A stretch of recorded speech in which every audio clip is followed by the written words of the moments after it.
Alright class, settle down, get situated. We've got a lot of stuff we need to cover today. You all good? Okay, before we begin today's lesson, here's a word of advice. If you're ever listening to someone talk and they just boast about how they think they're ridiculously smart, then immediately doubt the validity of their statement. So with that said, I'm ridiculously smart, and one topic I love discussing is intelligence and how great it feels to excel beyond others, not just through your books, but out on the streets too. Listen up, one discrepancy you may have noticed throughout your life is that you may have some friends who didn't do too well in school, but they're pretty bright despite all that. You may even have some friends who are straight A students, but when it comes to anything other than studying, they're not too reliable. Baka Test, a lighthearted romantic comedy show, has a lot to say on this. Students are separated into classes according to what grade they got on their entrance exam. Class A gets... And the home of our main cast, Class F, gets... Although our cast is at the bottom of this hierarchy, they'll go on to succeed using clever strategies and tactics that weren't taught in school, proving that, once again, book smarts aren't the deciding factor in determining someone's intelligence. Can be a curse. So why is it viewed as such a blessing? It's seen as if the more intelligent someone is, the happier they should be. What's rarely considered, though, is that intellect can be just as harmful as idiocy, and that there are times where idiocy will win out in the end.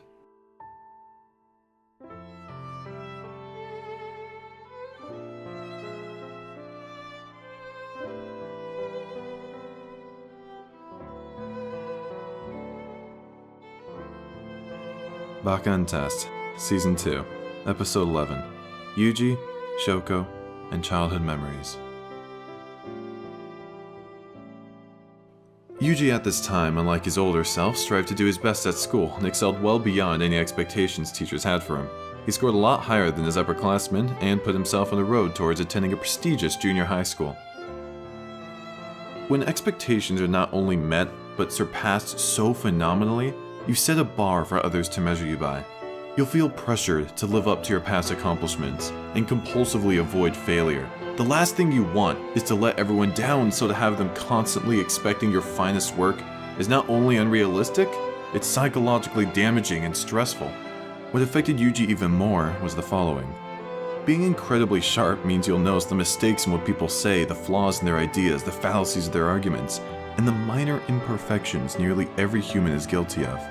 What you may see as a simple correction may be taken personally, but you won't get it since you're thinking instead of feeling. No one wants to feel dumb, so others may view spending time with you as a chore, and instead spend time with those who are on their own wavelength.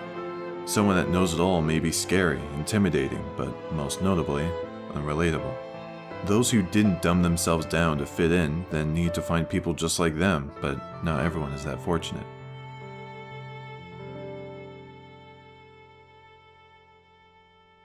Yuji's ego had grown to match his smarts, and as his future self puts it, he treated everyone equally because he was equally uninterested in everyone. This disinterest also applied to his own accomplishments.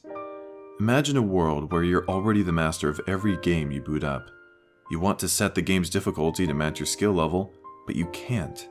It's locked at a level far below anything that would pose as a challenge for you. You go for it anyways, and surprise surprise, you blast through everything effortlessly. Absolutely no challenge at all. The feeling people get when they go up against a tough obstacle and manage to overcome it in the end is lost on you. Because while they may be fighting something the same level as them, you were vastly overleveled from the start. You set down your controller in disappointment, and when you tell your friend about it later on, they respond with a voice not indicative of any sarcasm or malice whatsoever. I can't believe you got past that part. It took me ages to beat it. You laugh to yourself because, really, you had trouble with this? Only for you to hear everyone else praise you for your achievement, which is the last word you'd use to describe something that you thought was just nothing special. Many would call it a life of comfort. Someone like Yuji would call it a life devoid of color.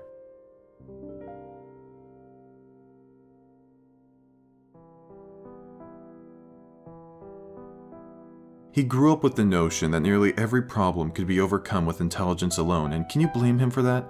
While he was young, people had reinforced this concept time and time again, so in that rare occurrence when he does fail at something, when something doesn't go as planned, what's going to be the first thing he blames?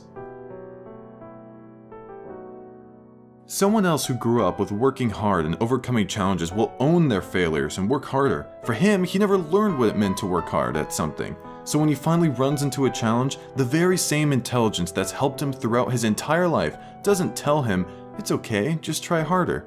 It tells him, "You're dumb, just get smarter."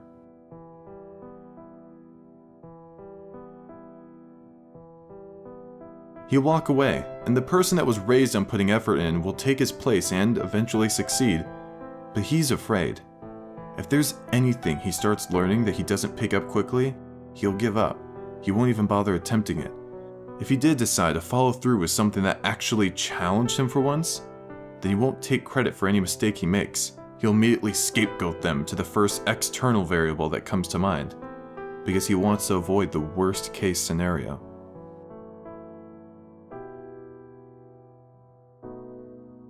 He's afraid.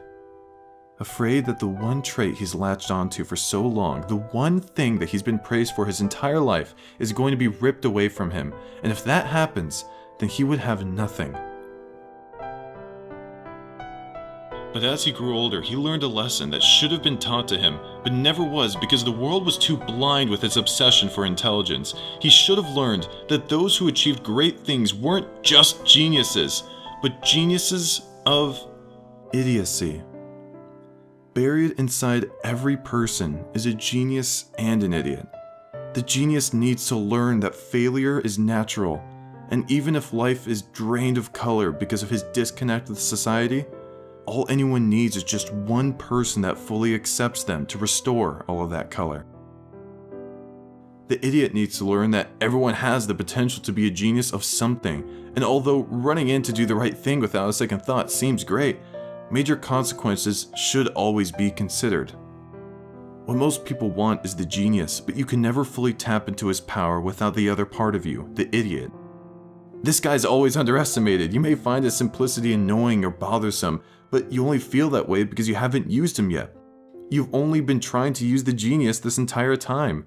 He does have the know-how for whatever you want to accomplish, sure, but his problem is that he'll imagine the thousands of ways you could fail. He also doesn't like to take breaks too often. The idiot in you doesn't even understand the prospect of failure because he's too stupid to. He has the advantage of being able to simple-mindedly devote his entire being to a single goal, avoiding the dangers that come with overthinking all of the negatives. Even if they do manage to slip in every now and then, he'll just laze off and relax, getting his mind off of it. They make up for one another's faults. They need each other. You can still accomplish a lot with just one of them, but you may find that if you take the good parts of each, then you'll turn into someone with even greater potential to stand out among all the rest. An idiotic genius.